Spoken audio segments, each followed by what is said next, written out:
उपमुख्यमंत्री अजित पवार आणि धनंजय मुंडे यांची रात्री देवगिरी बंगल्यावर 2 तास खलबतं. बीड प्रकरणावर चर्चा झाल्याची सूत्रांची माहिती.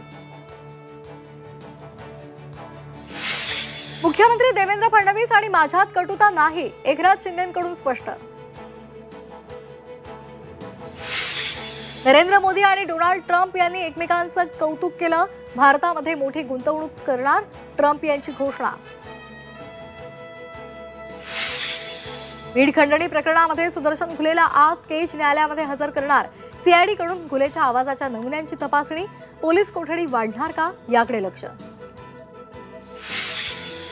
पुण्यातील वेल्हा खारीवच्या पोलीस पाटलांकडून नागरिकाला बेदम मारहाण. मारहाणीची घटना सीसीटीव्हीमध्ये कैद. मारहाणीमध्ये अरुण शिंदे जखमी.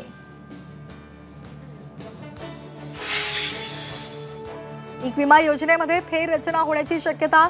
1 रुपयाऐवजी 100 रुपये आकारण्याचा कृषी विभागाचा प्रस्ताव असल्याची सूत्रांची माहिती.